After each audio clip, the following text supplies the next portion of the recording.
नमस्कार, मैं हूं प्रेम शंकर सिंह और आप देख रहे हैं मन कही। चुनावी हार केजरीवाल के अंत की बस शुरुआत है। ऐसा क्यों कह रहा हूं मैं? इसके पीछे क्या वजह है आपको मैं एक एक करके बता रहा हूं। आप मेरे इस वीडियो के साथ बने रहिए।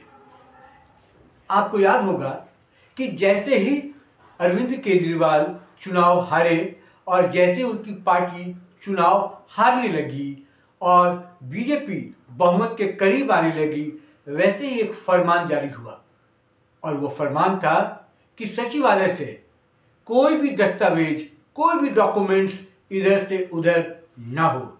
यानी इसका मतलब यह होता है कि कोई भी दस्तावेज दफ्तर से बाहर ना जाए, इसकी मनाही हो गई और इसका इम्प्लीमेंटेशन जो अधिकारियों को करना था वो मुस्तैदी से करने लगे। ये एक पहला एग्जाम्पल है। इसके अलावा कुछ लोग ऐसे होंगे जो अरविंद केजरीवाल के बहुत करीब या करीबी रिश्ते रखते होंगे।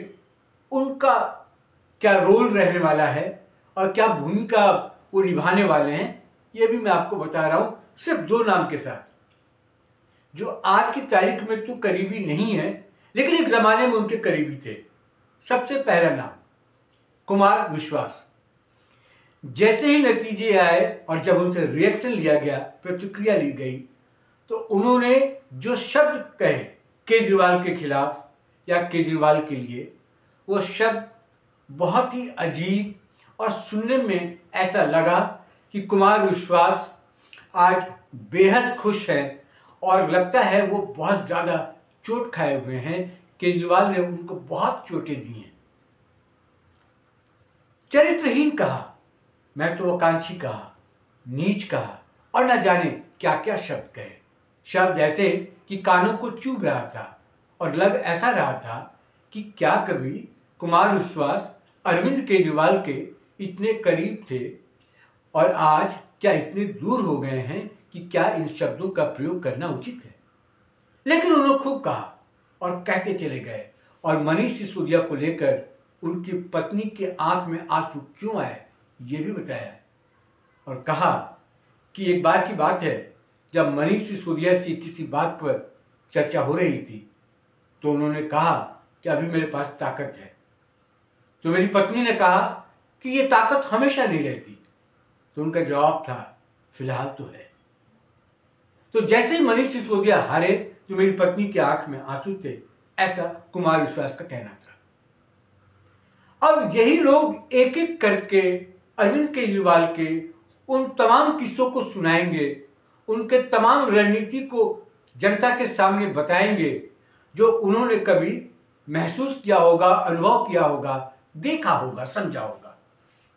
10 साल चुप इसलिए थे क्योंकि अरविंद केजरीवाल पावर में थे, आज पावर में नहीं है, चुनाव हार गए हैं, विधानसभा में भी उनकी उपस्थिति नहीं होगी, तो ये तमाम किस्से अब सामने आएंगे। तो इसलिए मैं कह रहा हूं कि अरविंद केजरीवाल के अंत की शुरुआत है। सिर्फ चुनाव हार जाना या हार जाने के बाद जो दुखी हैं वो सिर्फ इसलिए दुखी नहीं, आने वाली उनके साथ अब क्या दुर्गति होने वाली है ये इसकी एक ये बानगी है। एक और नाम लेता हूं, ये नाम है योगेंद्र यादव का। योगेंद्र यादव भी लगातार हर टीवी चैनलों पर जहां मौका मिल रहा है अपना भड़ास निकाल रहे हैं और जो कुछ कहना चाहिए या नहीं कहना चाहिए ये तो मैं उनके विवेक पर छोड़ता हूं, लेकिन वो भी अपनी बात खूब बता रहे हैं लोगों को और जो जो उन्होंने देखा है अरविंद केजरीवाल के साथ उसको साझा कर रहे हैं। उन्होंने भी ये घटना बताई। वो घटना क्या थी? उन्होंने एक किस्सा सुनाया एक टीवी चैनल पर कि अरविंद केजरीवाल दरअसल किस कदर का आदमी है, किस तरह का ये इंसान है और किस तरह की ये राजनीति करता है। अरविंद केजरीवाल पर उन्होंने आरोप लगाया कि वो किसी अमुक व्यक्ति को ये कहते हैं, कोई एक सिम देकर, जो मोबाइल फोन में सिम लगता है जिस पर बातचीत होती है, कि तुम दिल्ली के बाहर जाओ, वहां से मुझे फोन करो और ये कहो कि मुझे आपका विधायक खरीदना है और इसके लिए मैं करोड़ों रुपए दे सकता हूं। और फिर अगले दिन अरविंद केजरीवाल इसको लेकर प्रेस कॉन्फ्रेंस करते हैं। यानी कि राजनीति में सब कुछ जायज है, ऐसा अरविंद केजरीवाल ने योगेंद्र यादव को कहा हुआ है जब योगेंद्र यादव आम आदमी पार्टी में शामिल थे। कहने का मतलब यह है कि जो जो लोग अरविंद केजरीवाल के साथ किसी जमाने में साथ थे, साथ काम किए थे, साथ में रणनीति बनाते थे, चुनाव लड़ने के लिए, सामने वाले पार्टी को हराने के लिए, विरोधियों को मात देने के लिए, तब बहुत सारी बातें हुई होंगी। पर्दे के पीछे होती भी हैं ऐसी बातें, रणनीतियां बनती हैं। लेकिन ये वही अब लोग हैं जो अरविंद केजरीवाल को अब एक एक करके उनकी जो भी कुरीतियां कह लीजिए, जो उन्होंने कुरीतियां पार्टी के लिए बनाई, उनको अब साझा करेंगे और बताएंगे और अरविंद केजरीवाल को जितना हो सकेगा उतना बेनकाब करेंगे। मैं इसलिए कह रहा हूं कि अपने लोग ही अब अरविंद केजरीवाल को बेनकाब करने वाले हैं। 3 एग्जाम्पल मैंने दिया, सचिवालय, योगेंद्र यादव और कुमार विश्वास। आगे बढ़ते हैं। कहा यह जा रहा है कि हो सकता है कि आने वाले समय में जो 22 विधायक चुनाव जीते हैं उनमें से भी कई लोग हो सकता है बीजेपी में शामिल हो जाए। हालांकि यह अफवाह कह लीजिए जब तक ये साबित नहीं हो जाता, लेकिन राजनीतिक गलियारों में इसकी चर्चा है। अगर ऐसा होता है तो एक और खेल, एक और कहानी बनेगी और वो कहानी इनकी जुबानी होगी। चुनाव के ठीक पहले आपको याद होगा कि अरविंद केजरीवाल ने एक आरोप लगाया था, रिजल्ट आने के पहले कह लीजिए, कि 15 करोड़ रुपए देने का ऑफर हो रहा है बीजेपी की तरफ से। यह ऑफर कौन कर रहा था, क्यों कर रहा था, किसके इशारे पर कर रहा था, इसकी जांच हो रही है। अगर यह बात सामने आ गई कि क्या इसके पीछे अरविंद केजरीवाल थे, आम आदमी पार्टी के ही लोग थे या कोई और, तो एक फजीयत और होगी। ऐसे कई लोग हैं, ऐसे कई राजदार होंगे जो अरविंद केजरीवाल के एक एक उनके कारनामों को उजागर करने का काम करेंगे। आगे बढ़ते हैं। सोचिए 10 सालों में जो आरोप लगे अरविंद केजरीवाल पर, जो सबसे बड़ा आरोप था वो भ्रष्टाचार का आरोप था। और वो भ्रष्टाचार तो हुआ है, जरूर हुआ है। अगर ऐसा नहीं होता तो मनीष सिसोदिया डिप्टी सीएम, खुद अरविंद केजरीवाल सीएम, ये लोग जेल नहीं जाते। और ये उनके अपने पराये जो पार्टी छोड़ चुके हैं वो तो कह ही रहे हैं गुपचुप तरीके से। पार्टी के कार्यकर्ता, पार्टी के नेता, वो भी कह रहे हैं कि कुछ तो हुआ है। अगर कुछ नहीं हुआ होता तो इस तरह से उनके साथ सलूक नहीं किया जाता। अब देखिए आने वाले समय में इनका अंत कैसे बुरा होने वाला है अरविंद केजरीवाल का। अब इनके पास कोई भी संवैधानिक पद नहीं है, न ये सीएम है, न ये विधायक है, न कोई और पद है।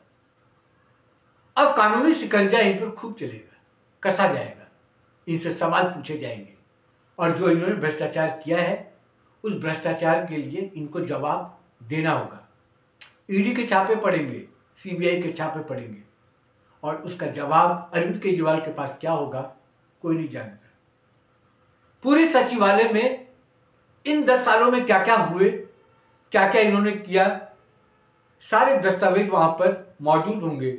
अगर उसकी जांच होगी और चीजें सामने आएंगी तो यकीन मानिए कि अरविंद केजरीवाल जो पिछले 10 सालों में उन्होंने पाया वो पल भर में खत्म हो जाएगा। बहुत कुछ उन्होंने खो दिया है और आगे वो खो देंगे और उनका राजनीतिक भविष्य, पार्टी का भविष्य खत्म हो जाएगा।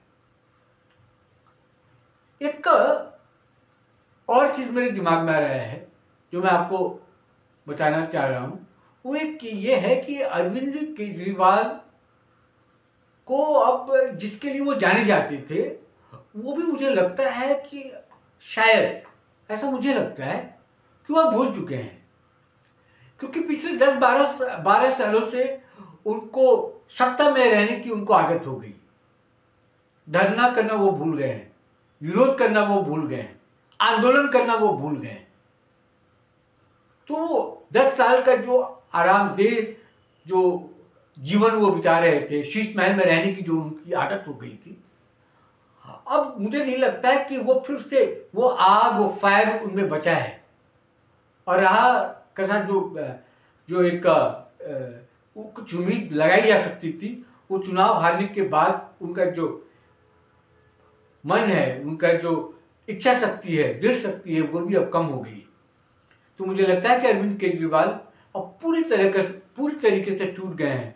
और जो बाकी कुछ रह भी गया है, तो आने वाले समय में जांच का जो दायरा है वो इतना बढ़ जाएगा, उनके एक एक कारनामे ऐसे उजागर होंगे, उस पर इतनी अब जांच होंगी, कड़ाई से जांच की जाएगी कि मुझे लगता है कि अरविंद केजरीवाल टूट जाएंगे। और आम आदमी पार्टी दिल्ली तो खो चुकी है, पंजाब भी अब वो बचा पाती है कि नहीं, बड़ा सवाल है। आज मैं इसी सवाल के साथ आपको छोड़े जा रहा हूँ कि आने वाला समय अरविंद केजरीवाल के लिए कितना बुरा हो सकता है, कितना भयावह हो सकता है, इसका कल्पना करना भी अभी मुश्किल है। लेकिन अंत की शुरुआत है, ये चुनावी हार जो है उनके अंत की शुरुआत है, मैं बार बार कह रहा हूँ।